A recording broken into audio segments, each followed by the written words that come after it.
ಕಾರ್ಯವು ಕೃಷ್ಣಾರಮಣ ರಾಜ್ಯದವು ಪುಷ್ಣೀತಾಂ ಮಮ ಸದ್ಬುದ್ಧಿಂ ವೃಷ್ಣಿವಾಸಿಷ್ಠ ವಂಶಜೋ ಲಸತು ಶ್ರೀಮದಾನಂದ ತೀರ್ಥೇಂದುರ್ನೋ ಹೃದಂಬರೆ ಯದ್ವಚಶ್ಚಂದ್ರಿಕಾ ಸ್ವಾಂತ ಸಂತಾಪಂ ವಿನಿಕೃಂತತಿ ಭವತಿ ಯದನುಭಾವಾತ್ ಏಡಮೂತೋಪಿ ವಾಗ್ಮಿ ಜಡಮತಿರಪಿ ಜಂತುರ್ಜಾಯತೆ ಪ್ರಾಜ್ಞಮೌಲಿಃ ಸಕಲ ವಚನ ಚೇತೋ ದೇವತಾ ಭಾರತೀ ಸಾ ಮಮ ವಚಸಿ ನಿಧತ್ತಾಂ ಸನ್ನಿಧಿಂ ಮಾನಸೇ ಚ ಆಪಾದಮೌಲಿ ಪರ್ಯಂತಂ ಗುರುಣಾಂ ಆಕೃತಿಂ ಸ್ಮರೇತ್ ತೇನ ವಿಘ್ನಾಃ ಪ್ರಣಶ್ಯಂತಿ ಸಿದ್ಧ್ಯಂತಿ ಚ ಮನೋರಥಾಃ ಶ್ರೀರಾಘವೇಂದ್ರೋ ಹರಿಪಾದಕಂಜ ನಿಷೇವಣಾಲ್ ಲಬ್ಧ ಸಮಸ್ತ ಸಂಪತ್ ದೇವಸ್ವಭಾವೋ ದಿವಿಜದ್ರುಮೋಯಂ ಇಷ್ಟಪ್ರದೋ ಮೇ ಸತತಂ ಸ ಭೂಯಾತ್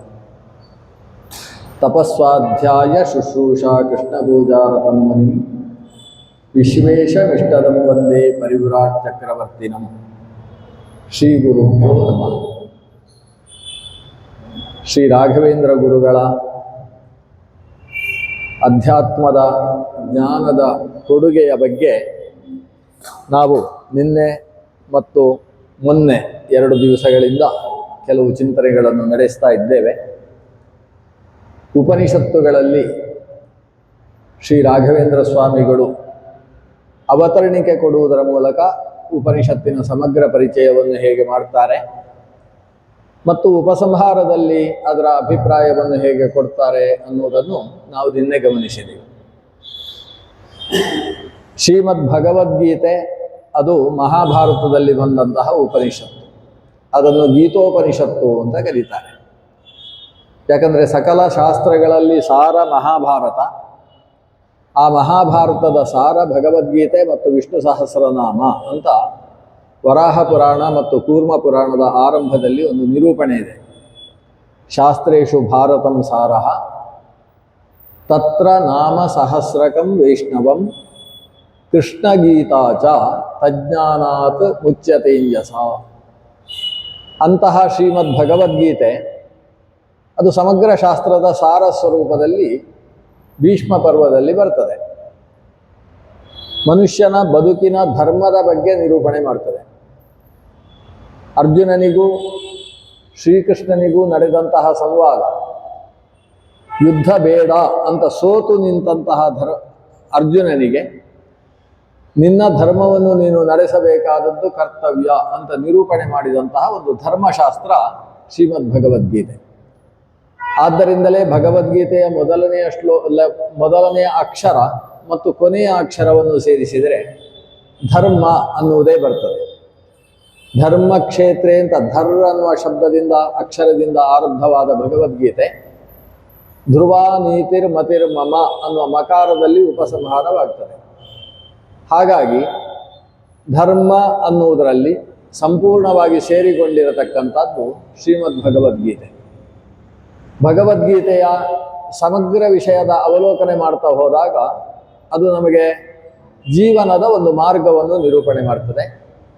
ಪೆಟ್ಟು ಬಿದ್ದಾಗ ಅದರಿಂದ ಸಹಿಸಿಕೊಳ್ಳುವ ಬಗೆ ಹೇಗೆ, ಜೀವನದಲ್ಲಿ ಸುಖ ದುಃಖ ಇತ್ಯಾದಿಗಳು ನಿರಂತರವಾಗಿ ನಮ್ಮಲ್ಲಿ ಲಾಭ ನಷ್ಟಗಳು ಜಯ ಅಪಚಯಗಳು ಎಲ್ಲ ಬಂದಾಗ ಮಾನಸವಾಗಿ ಅದನ್ನು ನಿಯಂತ್ರಿಸಿಕೊಳ್ಳುವ ಬಗೆ ಹೇಗೆ ಅಂತ ಮನಸ್ಸಿನ ಸ್ಥಿಮಿತತೆಯನ್ನು ಮನುಷ್ಯ ಕಳೆದುಕೊಳ್ಳದೇ ಇರುವುದಕ್ಕೆ ಬೇಕಾದ ಮಾರ್ಗದರ್ಶನವನ್ನು ಕೊಡತಕ್ಕಂತಹ ಒಂದು ಅಧ್ಯಾತ್ಮದ ಮಾರ್ಗದರ್ಶಿ ಅದು ಭಗವದ್ಗೀತೆ.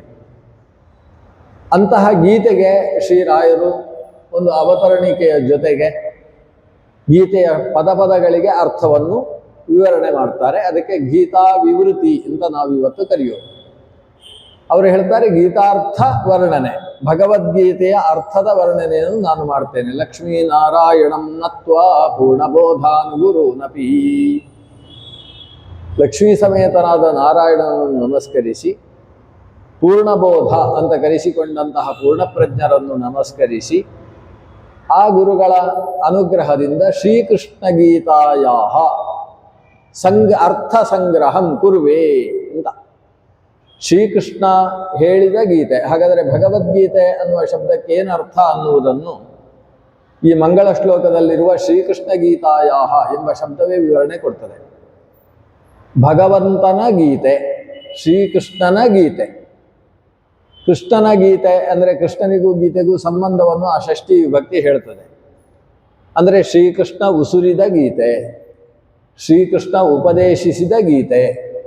ಅಷ್ಟೇ ಅಲ್ಲ, ಶ್ರೀಕೃಷ್ಣ ಅರ್ಜುನನಿಗೆ ಉಪದೇಶಿಸಿದ ಗೀತೆ. ಭಗವದ್ಗೀತಾ ಅಂದರೆ ಶ್ರೀಕೃಷ್ಣನ ಬಗೆಗಿನ ಗೀತೆ ಅಂತಲೂ ಅರ್ಥ ಆಗ್ಬೋದು, ಶ್ರೀಕೃಷ್ಣ ಹೇಳಿದ ಗೀತೆ ಅಂತಲೂ ಅರ್ಥ ಆಗ್ಬೋದು. ಕೃಷ್ಣ ತನ್ನ ಬಗ್ಗೆ ಅಂದರೆ ಪರತತ್ವದ ಬಗ್ಗೆ ನಿರೂಪಣೆ ಮಾಡಿರತಕ್ಕಂತಹ ಮಾತಿನ ಸಮುದಾಯವೇ ಶ್ರೀಮದ್ ಭಗವದ್ಗೀತಾ. ಕೃಷ್ಣನನ್ನೇ ಇಲ್ಲಿ ಭಗವತ್ ಅನ್ನೋ ಶಬ್ದದಿಂದ ಹೇಳಿ ಕೃಷ್ಣ ಹೇಳಿದಂತಹ ಗೀತೆ. ಆ ಗೀತೆಯ ಅರ್ಥ ವಿವರಣೆ ಅನೇಕರು ಮಾಡಿಕೊಟ್ಟಿದ್ದಾರೆ. ರಾಘವೇಂದ್ರ ತೀರ್ಥರ ವಿಶೇಷ ಕೊಡುಗೆ ಏನು ಅದರಲ್ಲಿ ಅನ್ನೋದನ್ನು ನಾವು ಗಮನಿಸಬೇಕಾದರೆ ಭಗವದ್ಗೀತೆಯ ಮೊದಲನೆಯ ಅಧ್ಯಾಯದ ಅರ್ಥ ವಿವರಣೆಯನ್ನು ನೋಡಬೇಕು. ಯಾಕಂದರೆ ಉಳಿದ ಅಧ್ಯಾಯದ ಅರ್ಥ ವಿವರಣೆಗಳನ್ನು ನೋಡುವಾಗ ಅದರಲ್ಲಿ ಶ್ರೀಮನ್ಮಧ್ವಾಚಾರ್ಯರು ಅದಕ್ಕೆ ಭಗವದ್ಗೀತಾ ಭಾಷ್ಯ ಮತ್ತು ಗೀತಾ ತಾತ್ಪರ್ಯ ಅನ್ನುವ ವ್ಯಾಖ್ಯಾನಗಳನ್ನು ರಚಿಸಿದ್ದಾರೆ. ಅದಕ್ಕೆ ಸಂಬಂಧಿಸಿದ ಅರ್ಥ ವಿವರಣೆಯನ್ನು ಶ್ರೀ ರಾಘವೇಂದ್ರ ತೀರ್ಥರು ಕೊಟ್ಟಿದ್ದಾರೆ ಅಂತ ಅದರಲ್ಲಿ ಅಷ್ಟು ಮಹತ್ವ ನಮಗೆ ಕಾಣಿಸದೇ ಹೋಗುವ ಸಾಧ್ಯತೆ ಇದೆ. ಆದರೆ ಮೊದಲನೆಯ ಅಧ್ಯಾಯ ಏನು ಧರ್ಮಕ್ಷೇತ್ರೇ ಕುರುಕ್ಷೇತ್ರೇ ಅಂತ ಪ್ರಾರಂಭ ಆಗಿದೆ, ಆ ಅಧ್ಯಾಯಕ್ಕೆ ಆಚಾರ್ಯರು ಅರ್ಥ ವಿವರಣೆ ಕೊಡಲಿಲ್ಲ. ಭಾಷ್ಯ ಆರಂಭ ಆಗುವುದೇ ಎರಡನೇ ಅಧ್ಯಾಯದ 11ನೇ ಶ್ಲೋಕದಿಂದ ಪ್ರಾರಂಭಿಸಿ. ಅದಕ್ಕಿಂತ ಮುಂಚಿನ ಭಾಗ ಅದು ಶ್ರೀಕೃಷ್ಣ ಮಾಡುವ ಉಪದೇಶಕ್ಕೆ ಉಪೋದ್ಘಾತದ ರೂಪದಲ್ಲಿರತಕ್ಕಂಥದ್ದು. ಉಪೋದ್ಘಾತ ಅಂದರೆ ಏನು? ಮುಂದೆ ಹೇಳುವ ಸಮಗ್ರ ಅರ್ಥವನ್ನು ತಲೆಯಲ್ಲಿಟ್ಟುಕೊಂಡು ಇಷ್ಟು ಅರ್ಥವನ್ನು ಒಬ್ಬ ಶಿಷ್ಯ ತಲೆಯಲ್ಲಿ ಹಾಕ್ಕೊಳ್ಳಬೇಕು ಅಂತಾದರೆ ಅವನಿಗೆ ಮೊದಲು ಎಷ್ಟನ್ನು ಹೇಳಿಕೊಡಬೇಕು ಅಷ್ಟನ್ನು ಹೇಳುವ ಭಾಗಕ್ಕೆ ಉಪೋದ್ಘಾತ ಅಂತ ಹೆಸರು. ಅಂದರೆ ಮುಂದೆ ನಿರೂಪಿಸುವ ವಿಷಯ ಕೇಳುವವರಿಗೆ ಅರ್ಥ ಆಗಬೇಕಾದರೆ ಮೊದಲು ಒಂದಿಷ್ಟು ವಿಷಯವನ್ನು ಅವರಿಗೆ ತಿಳಿಸಬೇಕಾಗ್ತದೆ. ಅಷ್ಟು ವಿಷಯ ಗೊತ್ತಿಲ್ಲ ಅಂದರೆ ಮುಂದೆ ಹೇಳುವಂಥದ್ದು ಅಸಂಗತ ಅಂತ ಅವರಿಗೆ ಭಾವನೆ ಬರ್ತದೆ. ಆ ನಿಟ್ಟಿನಿಂದ ಆರಂಭದಲ್ಲಿ ನಿರೂಪಿಸ್ತಕ್ಕಂತಹ ಒಂದು ಶಬ್ದ ರಾಶಿಗೆ ನಾವು ಉಪೋದ್ಘಾತ ಅಂತ ಕರಿತೇವೆ. ಆ ರೀತಿಯಲ್ಲಿ ಭಗವಂತ ಶ್ರೀಕೃಷ್ಣ ಈ ಅಧ್ಯಾತ್ಮ ತತ್ವೋಪದೇಶವನ್ನು ಏನು ಕೊಡ್ತಾನೆ, ಶ್ರೀಮದ್ ಭಗವದ್ಗೀತೋಪನಿಷತ್ತು ಅಂತ ಅದಕ್ಕೆ ಹೆಸರು. ಈ ಉಪನಿಷತ್ ತುಲ್ಯವಾದ ಅಧ್ಯಾತ್ಮದ ಉಪದೇಶ ಏನು ಕೊಡ್ತಾ ಇದ್ದಾನೆ ಅದಕ್ಕೆ ಮೂಲಭೂತವಾದ ಒಂದು ಫೌಂಡೇಶನ್ ಉಪೋದ್ಘಾತ, ಅದು ಆರಂಭದ ಅಧ್ಯಾಯದಲ್ಲಿ ನಡೆಯುತ್ತೆ. ಆ ಆರಂಭದ ಅಧ್ಯಾಯದ ಶ್ಲೋಕಗಳಿಗೆ ಶ್ರೀ ರಾಯರು ವ್ಯಾಖ್ಯಾನವನ್ನು ಮಾಡಿದ್ದನ್ನು ನೋಡಿದಾಗ ರಾಯರು ಶಿಷ್ಯರ ಮೇಲೆ ಯಾವ ಕರುಣೆಯಿಂದ ವ್ಯಾಖ್ಯಾನ ಮಾಡ್ತಾರೆ. ತಾವು ತಮ್ಮ ಪಾಂಡಿತ್ಯ ಪ್ರಕರ್ಷದ ದ್ಯೋತನೆಗೋಸ್ಕರ ವ್ಯಾಖ್ಯಾನ ಮಾಡಿದ್ದಲ್ಲ, ಅಥವಾ ತನಗೆ ಏನೋ ಒಂದು ವಿಶೇಷ ಅರ್ಥ ಹೊಳೆದಿದೆ, ಆದ್ದರಿಂದ ಎಷ್ಟೇ ವ್ಯಾಖ್ಯಾನ ಇರಲಿ ನಂದು ಒಂದು ವ್ಯಾಖ್ಯಾನದ ಗುಂಪಿನಲ್ಲಿ ಸೇರಲಿ ಅನ್ನುವ ಕೀರ್ತ್ಯುದ್ದೇಶದಿಂದಲೂ ಕೂಡ ರಚಿಸಿದ ಗೀತಾ ವಿವೃತ್ತಿ ಅಲ್ಲ ಅದು. ಹೊರತು ಕೇವಲ ವಿದ್ಯಾರ್ಥಿಗಳ ಮೇಲೆ ಭಗವದ್ಗೀತೆಯನ್ನು ಅಧ್ಯಯನ ಮಾಡತಕ್ಕಂತಹ ಛಾತ್ರರ ಮೇಲಿನ ಪ್ರೀತಿಯಿಂದ, ದಯೆಯಿಂದ, ಕರುಣೆಯಿಂದ ತಾವು ಕೊಟ್ಟಿರತಕ್ಕಂಥದ್ದು ಈ ಗೀತಾ ವಿವೃತ್ತಿ ಅನ್ನೋದು ನಮಗೆ ಅರ್ಥ ಆಗ್ತದೆ.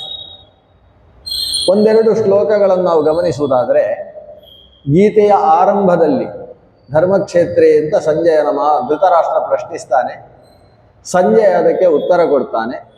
ಉತ್ತರ ಕೊಡುವಾಗ ಆತ ಹೇಳ್ತಾನೆ, ನೋಡು ಯುಧಿಷ್ಠಿರ, ಯಾವಾಗ ಯುದ್ಧ ಹತ್ತಿರ ಆಗ್ತಾ ಇದೆ, ಆ ಯುದ್ಧ ಹತ್ತಿರ ಆಗ್ತಾ ಇರುವಾಗ ಎರಡೂ ಸೇನೆಗಳು ಕೂಡ ಸನ್ನದ್ಧವಾಗಿ ಸೇರಿರುವಾಗ ದುರ್ಯೋಧನ ಒಂದು ರೀತಿಯಲ್ಲಿ ಫಜೀತಿಗೆ ಒಳಗಾದವನೋ ಎಂಬಂತೆ ಆಚಾರ್ಯರ ದ್ರೋಣರ ಹತ್ತಿರಕ್ಕೆ ಆತ ಬರ್ತಾನೆ.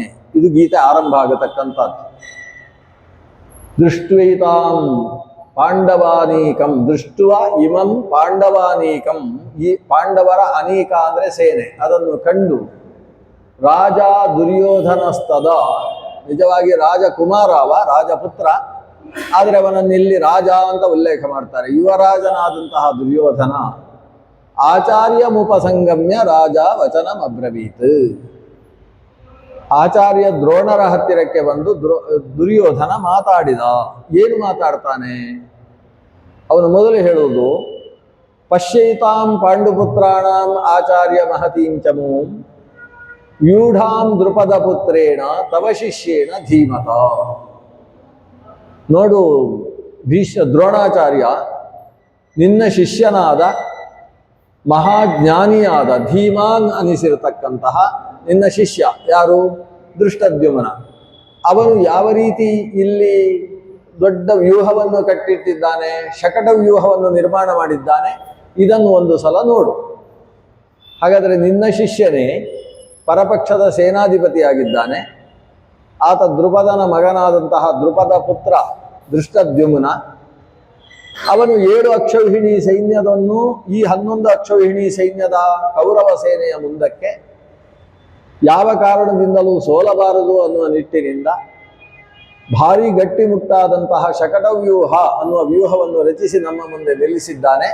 ಒಂದು ಸಲ ನೋಡು ಆ ಸೇನೆಯನ್ನು ಅಂತ ದ್ರೋಣರಿಗೆ ದುರ್ಯೋಧನ ಪರಿಚಯ ಮಾಡಿಸ್ತಾನೆ. ದ್ರೋಣಾಚಾರ್ಯರಿಗೆ ಪರಿಚಯ ಮಾಡಿಸುವುದರ ಉದ್ದೇಶ ಏನಿತ್ತು ಆತನಿಗೆ? ಯಾಕಂದರೆ ಆ ಕಡೆಯ ಸೇನೆಯಲ್ಲಿ ಸೇರಿರತಕ್ಕಂಥವರು ಹೆಚ್ಚಿನವರು ದೃಪದನ ಕಡೆಯವರು, ದ್ರೌಪದೀ ದೇವಿಗೆ ಸಂಬಂಧಿಸಿದವರು, ಅಂದರೆ ಇವರ ಬೀಗರ ಕಡೆಯವರು ಅಂತ ಅರ್ಥ. ಪಾಂಡವರ ಬೀಗರ ಕಡೆಯಿಂದ ಹೆಚ್ಚು ಸೇನೆ ಸೇರಿದೆ. ದೃಪದರ ಮನೆಯಿಂದಲೇ 3 ಅಕ್ಷೌಹಿಣಿ ಸೇನೆ ಇಲ್ಲಿ ಬಂದಿದೆ. ಆ 3 ಅಕ್ಷೌಹಿಣಿ ಸೈನ್ಯದ ಜೊತೆಗೆ ಮಹಾಪರಾಕ್ರಮಿಗಳು, ಅತಿರಥರು, ಮಹಾರಥರು ಅನಿಸಿಕೊಂಡಂತಹ ಶಿಖಂಡೀಚ ಮಹಾರಥ, ಶಿಖಂಡಿಯೂ ಕೂಡ ಆಗಮಿಸಿದ್ದಾನೆ. ಮಹಾಶಕ್ತಿಶಾಲಿ ಶಿಖಂಡಿ. ಭೀಷ್ಮಾಚಾರ್ಯರನ್ನು ಸೋಲಿಸಿ ಮುಗಿಸುವಲ್ಲಿಯ ತನಕದ ವರವನ್ನು ಪಡೆದಿರತಕ್ಕಂತಹ ವ್ಯಕ್ತಿ. ದ್ರೋಣಾಚಾರ್ಯರನ್ನು ಸಾಯಿಸುವುದಕ್ಕೋಸ್ಕರವೇ ಹುಟ್ಟಿ ಬಂದಂತಹ ದೃಪದ ಸುತನಾದಂತಹ ದೃಷ್ಟದ್ಯುಮ್ನ ಬೇರೆ ಇದ್ದಾನೆ. ದೃಷ್ಟದ್ಯುಮ್ನ ದ್ರೋಣರನ್ನು ಸಾಯಿಸುವವ ಅಂತ ಗೊತ್ತಿದ್ದೂ ಕೂಡ ದ್ರೋಣರು ಆ ದೃಷ್ಟದ್ಯುಮ್ನಿಗೆ ಪಾಠ ಹೇಳಿದ್ದಾರೆ. ಭಾರಿ ಬುದ್ಧಿವಂತನಾಗುವ ಹಾಗೆ ಪಾಠ ಹೇಳಿ ಸಿದ್ಧಪಡಿಸಿದ್ದಾರೆ. ಅಂತಹ ದೃಷ್ಟದ್ಯುಮ್ನ ಅವನು ದೃಪದ ಪುತ್ರ. ವ್ಯೂಢಾಂ ದೃಪದ ಪುತ್ರೇಣ. ದೃಪದ ಪುತ್ರೇಣ ಅನ್ನುವ ಶಬ್ದವನ್ನು ಯಾಕೆ ಬಳಸಿದ ದುರ್ಯೋಧನ? ಈ ಪರಿಚಯ ಮಾಡಿಕೊಡುವುದರ ಮಧ್ಯದಲ್ಲೂ ಆತ ರಾಜಕೀಯವನ್ನು ತೋರಿಸ್ತಾ ಇದ್ದಾನೆ. ರಾಯರು ಒಂದೊಂದು ಶಬ್ದದ ಬಗ್ಗೆಯೂ ಬೆಳಕು ಕೊಡ್ತಾ ಹೋಗ್ತಾರೆ. ದೃಪದ ಪುತ್ರ ಅಂತ ಹೇಳಿದ ಕೂಡಲೇ ದ್ರೋಣರ ಮೈಯಲ್ಲಿ ರಕ್ತ ಬಿಸಿ ಆಗುವುದಕ್ಕೆ ಪ್ರಾರಂಭ ಆಗ್ತದೆ. ಯಾಕಂದರೆ ದ್ರೋಣರಿಗೂ ದೃಪದನಿಗೂ ಬಾಲ್ಯದಲ್ಲಿ ಮಹಾ ಸ್ನೇಹ, ಯೌವನದಲ್ಲಿ ಮಹಾ ವಿರೋಧ. ಸ್ನೇಹವಾಗುವುದಕ್ಕೆ ಕಾರಣ ಅವರು ಒಂದೇ ಗುರುಕುಲದಲ್ಲಿ ಓದಿದ್ದು. ದೃಪದನಿಗೆ ಬೇಗ ಪಾಠ ಹಿಡಿಯದೇ ಹೋದಾಗ ಅವರ ಸತೀರ್ಥ್ಯ ಅಥವಾ ಸಹಪಾಠಿ ಅಂತ ಕರೆಸಿಕೊಂಡಂತಹ ದ್ರೋಣ ಅವನಿಗೆ ಪಾಠವನ್ನು ಹೇಳಿ ಉದ್ಧರಿಸಿದವ. ಗುರುಪುತ್ರನಾದ ದ್ರೋಣನ ಮೇಲೆ ಈ ದೃಪದನಿಗೆ ಗುರು ಅನ್ನುವಷ್ಟೇ ಪ್ರೀತಿ ಇತ್ತು. ತಾನು ಗುರುಕುಲ ಬಿಟ್ಟು ತನ್ನ ಸಿಂಹಾಸನಕ್ಕೆ ಹೊರಡುವಂತಹ ಸಂದರ್ಭದಲ್ಲಿ ದ್ರೋಣಾಚಾರ್ಯರ ಹತ್ರ ಹೇಳ್ತಾನೆ ಆತ, ನನ್ನನ್ನು ಒಡ ಹುಟ್ಟಿದ ತಮ್ಮ ಅನ್ನುವ ದೃಷ್ಟಿಯಿಂದ ನೋಡಿಕೊಂಡಿದ್ದಿ ದ್ರೋಣ, ನಿನಗೇನು ಸಮಸ್ಯೆ ಆಗಲಿ ನೀನು ನಮ್ಮ ಪಾಂಚಾಲ ದೇಶಕ್ಕೆ ಬರಬೇಕು. ಪಾಂಚಾಲ ದೇಶದ ರಾಜನಾಗಿ ನಾನು ಮೆರೆಯುವವ ರಾಜಪುತ್ರ ದೃಪದ. ಆದ್ದರಿಂದ ನೀನು ಬಂದಾಗ ನೀನು ಏನು ಕೇಳ್ತಿ ಅದನ್ನು ಕೊಡ್ತೇನೆ, ಅಷ್ಟು ನನ್ನನ್ನು ನೀನು ಈ ಗುರುಕುಲದಲ್ಲಿ ಚೆನ್ನಾಗಿ ನೋಡಿಕೊಂಡಿದ್ದಿ ಅಂತ ದೃಪದನ ಹತ್ರ ಬಾಲ್ಯ ಸ್ನೇಹಿತನಾದಂತಹ ದೃಪದ ದ್ರೋಣಾಚಾರ್ಯರ ಹತ್ರ ಹೇಳಿದ. ದ್ರೋಣಾಚಾರ್ಯರು ಅತ್ಯಂತ ಪ್ರಾಮಾಣಿಕರು. ಅವರಿಗೆ ರಾಜಕೀಯ ಎಲ್ಲ ಹೆಚ್ಚು ಅರ್ಥ ಆಗುವುದಿಲ್ಲ. ದೃಪದ ಹೇಳಿದಂತಹ ಮಾತನ್ನು ಸತ್ಯ ಅಂತ ನಂಬಿದರು. ಅವರಿಗೆ ಒಂದು ಕಾಲದಲ್ಲಿ ಸ್ವಲ್ಪ ಸಮಸ್ಯೆ ಆಯಿತು. ಯಾಕಂದರೆ ಅವರು ಸಂಪಾದನೆ ಮಾಡುವುದಕ್ಕೆ ಹೊರಡುವವರಲ್ಲ, ಶಿಲೋಂಚ ವೃತ್ತಿಯಲ್ಲಿ ತನ್ನ ಜೀವನವನ್ನು ನಡೆಸ್ತಾ ಇದ್ದವರು. ಕೃಪಾಚಾರ್ಯರು ತನ್ನ ತಂಗಿಯಾದ ಕೃಪಿಯನ್ನು ಕೊಟ್ಟು ವಿವಾಹ ಮಾಡಿದರು ದ್ರೋಣಾಚಾರ್ಯರಿಗೆ. ಭೀಷ್ಮಾಚಾರ್ಯರ ನೇತೃತ್ವದಲ್ಲಿ ನಡೆದಂತಹ ಮದುವೆ. ಕೃಪಿ ಮತ್ತು ದ್ರೋಣರಿಗೆ ಅಶ್ವತ್ಥಾಮ ಅಂತ ಹೇಳುವ ಒಬ್ಬ ಮಗ ಬೇರೆ ಹುಟ್ಟಿದ ಮಗನಿಗೆ ಹಾಲು ಬೇಕು ಅಂತ ಒಂದು ಸಲ ಅನಿಸಿತು. ಹುಟ್ಟಿದ ಮಗುವಿಗೆ ಹಿಟ್ಟು ಕೊಟ್ಟು ಹಿಟ್ಟನ್ನೇ ಕಲಸಿ ಹಾಲು ಮಾಡಿ ಕುಡಿಸ್ತಾ ಇದ್ದಂತಹ ತಾಯಿ ಕೃಪಿ ಒಂದು ದಿವಸ ಅವಳು ಹಾಲು ಕೊಡ್ತಾ ಇರುವುದಲ್ಲ ಅಂತ ಅಶ್ವತ್ಥಾಮನಿಗೆ ಗೊತ್ತಾಗಿ ಹೋಯಿತು. ಅದಕ್ಕೆ ಕಾರಣ ಏನು ಅಂದರೆ ನಮ್ಮ ದುರ್ಯೋಧನ ಹಾಲು ಕುಡಿಸಿ ಅವನಿಗೆ ರುಚಿ ಹತ್ತಿಸಿದ್ದು. ಈ ಶ್ರೀಮಂತರದ್ದು ಕಥೆ ಹೀಗೆ, ಬಡವರಿಗೆ ಏನೋ ರುಚಿ ಹತ್ತಿಸ್ತಾರೆ, ಆಮೇಲೆ ಅವ್ರ ಮನೆಯಲ್ಲಿ ಗಲಾಟೆ ಮಾಡುವುದಕ್ಕೆ ಶುರು ಮಾಡ್ತಾರೆ. ದುರ್ಯೋಧನ ಪರಿಮಳಿಸುವ ಮರಳಿದ ಹಾಲನ್ನು ಯಾವಾಗ ಈ ದೃಷ್ಟದ್ಯುಮ್ನನಿಗೆ ಕುಡಿಸಿದ, ಯಾರಿಗೆ ಅಶ್ವತ್ಥಾಮರಿಗೆ ಕುಡಿಸಿದ, ಅಶ್ವತ್ಥಾಮಾಚಾರ್ಯ ಇಲ್ಲಿ ಮನೆಯಲ್ಲಿ ಬಂದು ಹಾಲು ಅಂತ ಕೇಳಿದಾಗ ಕೃಪಿ ಹಿಟ್ಟು ಕಲಿಸಿ ಕೊಟ್ರೆ ಅದನ್ನು ನೆಲಕ್ಕೆ ಚೆಲ್ಲಿದ. ನೋಡಿ, ಒಬ್ಬ ದುರ್ಯೋಧನನ ಹಾಲು ಕುಡಿದಕ್ಕೆ ಅಶ್ವತ್ಥಾಮ ಎಷ್ಟು ಕೆಟ್ಟದಾಗಿ ಬಿಟ್ಟ ಅಂತ ನೆಲಕ್ಕೆ ಚೆಲ್ಲಿದ. ನನಗೆ ಹಾಲು ಅಂತ ಹೇಳಿ ಇಷ್ಟೆಲ್ಲ ಮೋಸ ಮಾಡಿದಿರಲ್ವ ಇಲ್ಲಿಯ ತನಕ, ಒಂದು ಹಾಲು ಕುಡಿಸುವುದಕ್ಕೆ ಯೋಗ್ಯತೆ ಇಲ್ಲ ಈ ಕುಟುಂಬಕ್ಕೆ ಅಂತ ಅಲ್ಲಿಯ ತನಕ ಮಾತಾಡಿದ ದುಷ್ಟದ್ಯುಮ್ನ. ಈ ಮಾತು ಕೇಳಿ ಸಹಿಸಿಕೊಳ್ಳಲಾಗದಂತಹ ಕೃಪಿ ತನ್ನ ಪತಿದೇವನ ಮುಂದೆ ಕಣ್ಣೀರು ಹಾಕಿಕೊಂಡು ಗೋಗರೆದಾಗ, ಒಂದು ಹಸು ತರುವುದೇನು ದೊಡ್ಡ ವಿಷಯ, ನಾನು ಬೇಡ ಅಂತ ಬಿಟ್ಟಿದ್ದೆ. ಹೇಗೂ ನನ್ನ ಆಪ್ತ ಸ್ನೇಹಿತ ದೃಪದ ಇದ್ದಾನೆ. ದೃಪದ ನನ್ನ ಅಪ್ಪನ ಶಿಷ್ಯ, ಭಾರದ್ವಾಜರ ಶಿಷ್ಯ. ಅಪ್ಪನ ಶಿಷ್ಯ ನನಗೂ ಶಿಷ್ಯ ಇದ್ದಾಗೆ. ಶಿಷ್ಯನ ಕೈಯಿಂದ ಏನನ್ನಾದರೂ ಕೇಳಿದರೆ ತಪ್ಪಲ್ಲ. ಆದ್ರಿಂದ ನಾನು ದೃಪದನಲ್ಲಿ ಕೇಳಿ ಒಂದು ಹಸು ತರಬೇಕು ಅಂತ ದ್ರೋಣರು ದೃಪದನ ಹತ್ರ ಹೋದದ್ದು. ದೃಪದ ಇವನನ್ನು ಒಳಗೆ ಸೇರಿಸಿಕೊಳ್ಳಿಲ್ಲ. ಈ ತರ ವರ್ಚಸ್ಸಿನ ಕಾರಣದಿಂದ ದೃಪದನ ಹತ್ತಿರಕ್ಕೆ ದ್ರೋಣರು ಹೋದ್ರು. ಹೋಗಿ ಕೇಳಿದ್ರು, ನನಗೊಂದು ಹಸು ನೀನು ಕೊಡಬೇಕಿತ್ತು, ಎಷ್ಟಾದರೂ ನನ್ನ ಅಪ್ಪನ ಶಿಷ್ಯ. ಅಪ್ಪನ ಶಿಷ್ಯ ಅಂತಾದರೆ ನನಗೆ ಶಿಷ್ಯ ಇದ್ದ ಹಾಗೆ, ಶಿಷ್ಯ ಮಾತ್ರ ಅಲ್ಲ ಅತ್ಯಂತ ಆಪ್ತ ಗೆಳೆಯನಾದ್ರಿಂದ ನೀನು ನನಗೆ ಕೊಟ್ಟರೆ ಅದು ದೊಡ್ಡ ವಿಷಯ ಅಲ್ಲ, ನೀನು ಕೊಡಬೇಕಾದದ್ದು, ಆದ್ರಿಂದ ಕೊಡು ಅಂತ. ದೃಪದ ಏನೇನೋ ಸಂವಿಧಾನದ ಪ್ರಕಾರ ಮಾತಾಡಿದವ, ಕಾನೂನು ಮಾತಾಡುವುದು ಅಂತ ಹೇಳ್ತಾರೆ. ನನಗೂ ನಿನಗೂ ಎಲ್ಲಿಯ ಗೆಳೆತನ? ವಿವಾಹಶ್ಚ ವಿವಾದಶ್ಚ ಸಮಯೋರೇವ ಶಸ್ಯತೆ. ಮದುವೆ ಮಾಡುವುದಾದರೂ ಸಮ ಅಂತಸ್ತು ಬೇಕು, ಪರಸ್ಪರ ವಾಕ್ಯಾರ್ಥ ಕೋಲಾಹಲ ಮಾಡುವುದಾದರೂ ಸಮ ಅಂತಸ್ತು ಬೇಕು, ಜೊತೆಗೆ ಪರಸ್ಪರ ಮೈತ್ರಿಯೂ ಕೂಡ ಸಮಾನಶೀಲ ವ್ಯಸನೇಶು ಸಖ್ಯಂ. ಒಂದು ಆರ್ಥಿಕವಾದ ಸಮತ್ವ, ಬೌದ್ಧಿಕವಾದಂತಹ ಸಮತ್ವ, ಸಾಮಾಜಿಕವಾದಂತಹ ಸಮಸ್ಥಿತಿ ಇದ್ದಲ್ಲಿ ಮಾತ್ರ ಗೆಳೆತನ ಅನ್ನುವುದು ನಡೆಯುವುದಕ್ಕೆ ಸಾಧ್ಯ. ದೃಪದನ ಪಾಂಚಾಲ ದೇಶದ ಐಶ್ವರ್ಯದ ಮುಂದೆ ಈ ದರಿದ್ರ ಬ್ರಾಹ್ಮಣ ಗೆಳೆಯ ಅಂತ ಹೇಳಿಕೊಡ್ತಾನಲ್ವ ಅಂತ ಅವನ ಸುತ್ತಮುತ್ತ ಇದ್ದವರ ಮುಂದೆ ಮಾತಾಡಿ ವನಕ್ಕು ಬಿಟ್ಟ ದೃಪದ. ದ್ರೋಣರು ನನಗೆ ಬೇಡ ಅಂತ ಹೇಳಿದ್ರು, ನೀನು ಕೊಡೋ ಹಸು ಬೇಡ,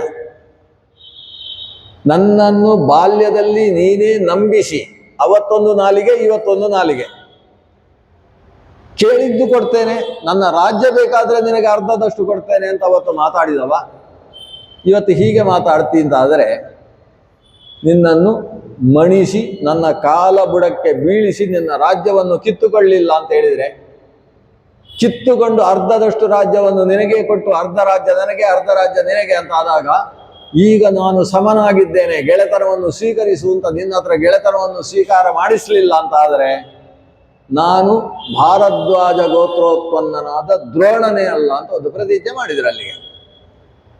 ಹಾಗಾದರೆ ದ್ರುಪದನನ್ನು ಮಣಿಸಬೇಕು ಅಂತ ದ್ರೋಣಾಚಾರ್ಯರು ಪಟ್ಟು ಹಿಡಿದಿದ್ದಾರೆ ಅನ್ನೋದು ದುರ್ಯೋಧನಿಗೆ ಸಿಕ್ಕಿದಂತಹ ಒಂದು ಅವಕಾಶ.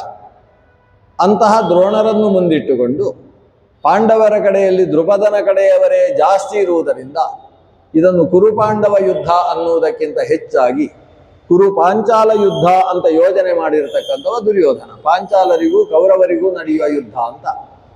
ಹಾಗಾಗಿ ದೃಪದ ಪುತ್ರ ಮುಂದೆ ಕಟ್ಟಿದಂತಹ ವ್ಯೂಹ ಇದೆ ಅಂತ ದ್ರೋಣರನ್ನೇ ಕರೆದು ಹೇಳ್ತಾನೆ. ದ್ರೋಣರು ಕಣ್ಣು ಬಿಳಿ ಮಾಡಿಕೊಂಡು, ಹೌದು ನನ್ನ ಶಿಷ್ಯನೇ ಕಟ್ಟಿದ ವ್ಯೂಹ, ಏನು ಅದಕ್ಕೋಸ್ಕರ ನೀನು ಹೆದರಿಕೊಂಡದ್ದು ಯಾಕೆ ಅಂತ ಕೇಳ್ತಾರೆ ದುರ್ಯೋಧನ ಹತ್ರ. ದುರ್ಯೋಧನ ಹೇಳ್ತಾನೆ, ಅವರ ಸೇನೆಯಲ್ಲಿ ಮಹಾಶಕ್ತಿಶಾಲಿಗಳಿದ್ದಾರೆ, ಒಂದಲ್ಲ ಎರಡಲ್ಲ 17 ಹೆಸರು ಹೇಳ್ತಾನೆ. ಅವರನ್ನೆಲ್ಲ ಹೇಳಿ ಪ್ರತಿಯೊಬ್ಬರು ಕೂಡ ಭೀಮಾರ್ಜುನ ಸಮಾಯುಧಿ, ಒಬ್ಬೊಬ್ಬರು ಕೂಡ ಭೀಮನಿಗೆ ಅರ್ಜುನನಿಗೆ ಸದೃಶರಾದ ಮಹಾಶಕ್ತಿಶಾಲಿಗಳು. ಆದರೆ ನಮ್ಮ ಪಕ್ಷದಲ್ಲಿರುವವರು ಭವಾನ್ ಭೀಷ್ಮಶ್ಚ ಕರ್ಣಶ್ಚ ಅಂತ ಲೆಕ್ಕ ಹಾಕಲಿಕ್ಕೆ ಅವನಿಗೆ 7 ಜನ ಸಿಕ್ಕಿದ್ರು. ಆ ಕಡೆಯಿಂದ 16-17 ಜನರನ್ನು ಲೆಕ್ಕ ಹಾಕಿದವ ಇಲ್ಲಿ ಬರೀ 7 ಜನರನ್ನು ಲೆಕ್ಕ ಹಾಕಿ ಹೇಳ್ತಾನೆ, ಇವರೆಲ್ಲ ಮದರ್ಥೆ ತ್ಯಕ್ತ ಜೀವಿತ, ನನಗೋಸ್ಕರ ಸಾಯಲಿಕ್ಕೆ ಬಂದವರೆಲ್ಲ ನನ್ನ ಸೇನೆಯಲ್ಲಿದ್ದಾರೆ. ಅಲ್ಲಿ ಅಂತವರು ಒಬ್ಬೊಬ್ಬರು ಕೂಡ ಭೀಮಾರ್ಜುನ ಸಮಾಯುಧಿ, ಮಹಾಶಕ್ತಿಶಾಲಿಯಾದ ಸೇನೆ ಪಾಂಡವರದ್ದು, ನನಗೋಸ್ಕರ ಸಾಯಲಿಕ್ಕೆ ಬಂದಂತಹ ಸೇನೆ ಇಲ್ಲಿದೆ. ಇಷ್ಟು ಹೇಳಿ ಒಂದು ಮಾತು ಹೇಳ್ತಾನೆವ. ಆ ಮಾತು ತುಂಬಾ ವಿವಾದಾಸ್ಪದವಾದ ಮಾತು. ಯಾಕಂದ್ರೆ ಅದು ವಿಚಿತ್ರವಾಗಿದೆ. ಅಪರ್ಯಾಪ್ತಂ ತದಸ್ಮಾಕಂ ಬಲಂ ಭೀಷ್ಮಾಭಿರಕ್ಷಿತಂ ಪರ್ಯಾಪ್ತಂತ್ವಿದಮೇ ತೇಷಾಂ ಬಲಂ ಭೀಮಾಭಿರಕ್ಷಿತಂ. ಅವನು ಹೇಳುವ ಮಾತೇನೆಂದರೆ, ಇಷ್ಟೆಲ್ಲ ಸೇನೆ ನಮ್ಮಲ್ಲಿದೆ, ಎಲ್ಲ ಸಾಯಲಿಕ್ಕೆ ಬಂದವರು ನನ್ನಲ್ಲಿರುವುದು, ಆದರೆ ನನ್ನ ಸೇನೆ ಅಪರ್ಯಾಪ್ತವಾಗಿದೆ, ಸಿಕ್ಕಾಪಟ್ಟೆ ದೊಡ್ಡದಿದೆ. ಯಾಕಂದರೆ ಭೀಷ್ಮಾಭಿರಕ್ಷಿತ, ಅದು ಭೀಷ್ಮನಿಂದ ಅಭಿರಕ್ಷಿತವಾದದ್ದು. ಆದರೆ ಪಾಂಡವರದು ಹಾಗಲ್ಲ, ಪರ್ಯಾಪ್ತ ಅಂದರೆ ಸಾಕಾಗಲಿಕ್ಕಿಲ್ಲ, ಅದು ಪರ್ಯಾಪ್ತಂತ್ವಿದಮೇ ತೇಷಾಂ ಬಲಂ ಭೀಮಾಭಿರಕ್ಷಿತಂ. ಆ ಭೀಮನಿಂದ ಅಭಿರಕ್ಷಿತವಾದ ಅವರ ಸೇನೆ ಅದು ಪರ್ಯಾಪ್ತ, ಲೆಕ್ಕದಷ್ಟೇ ಇರುವುದು. ನಮ್ದು ಹಾಗಲ್ಲ, ಅಪರ್ಯಾಪ್ತ, ಇದಕ್ಕೆ ಸೀಮೆ ಇಲ್ಲ. ಅಸೀಮವಾದ ನಿಸ್ಸೀಮವಾದ ಸೇನೆ ನಮ್ಮ ಕಡೆ ಇದೆ, ಅಲ್ಲಿ ಲೆಕ್ಕಕ್ಕೆ ಸಿಗುವಷ್ಟೇ ಸೇನೆ ಪಾಂಡವರ ಕಡೆಗಿದೆ ಅಂತ ಒಂದು ಮಾತು ಹೇಳ್ತಾನೆ. ಈ ಮಾತಿಗೆ ಹೀಗೆಯೇ ವ್ಯಾಖ್ಯಾನ ಮಾಡಿದವರು ಹಿಂದಿನವರೆಲ್ಲ. ರಾಯರು ಒಂದು ವಿಶಿಷ್ಟವಾದ ವ್ಯಾಖ್ಯಾನ ಮಾಡ್ತಾರೆ ಈ ಶ್ಲೋಕಕ್ಕೆ. ಇಲ್ಲಿ ದುರ್ಯೋಧನ ಹೇಳಿಕೊಂಡದ್ದೇನು, ನಮ್ಮ ಸೇನೆ ಏನೂ ಆಲೋಚನೆ ಮಾಡಲಿಕ್ಕಿಲ್ಲ, ಅಷ್ಟು ದೊಡ್ಡದಿದೆ ಅಂತ.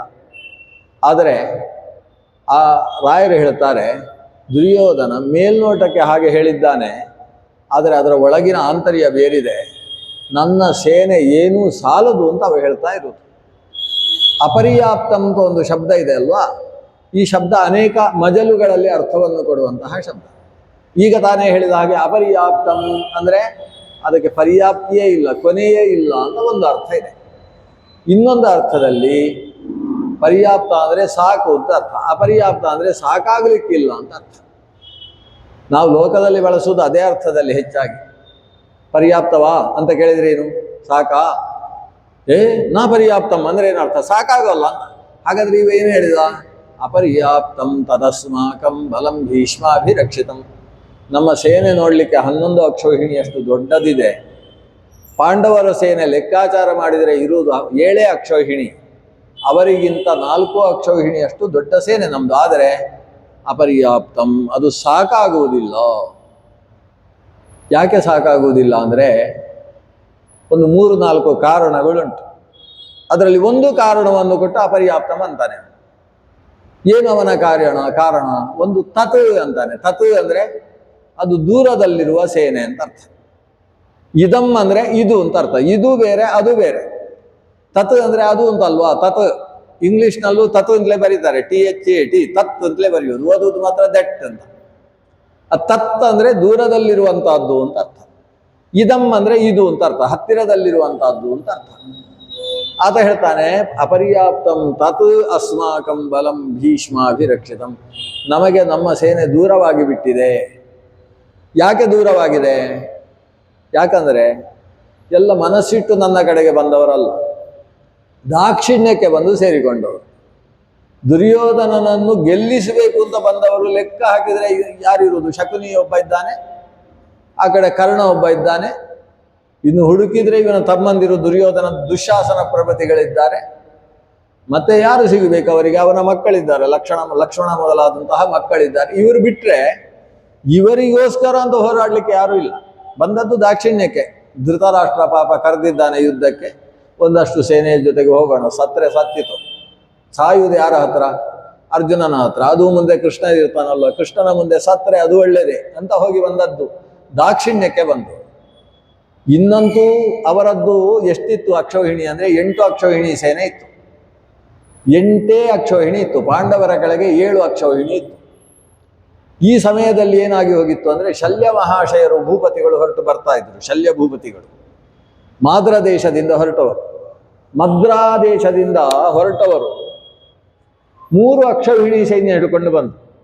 ಯಾಕೆ ಬಂದದ್ದು ಅಂತ ಹೇಳಿದರೆ, ನನ್ನ ತಂಗಿಯ ಮಕ್ಕಳು ಅಂತ. ಮದ್ರ ದೇಶದ ಶಲ್ಯ ಭೂಪತಿಯ ತಂಗಿ ಯಾರು?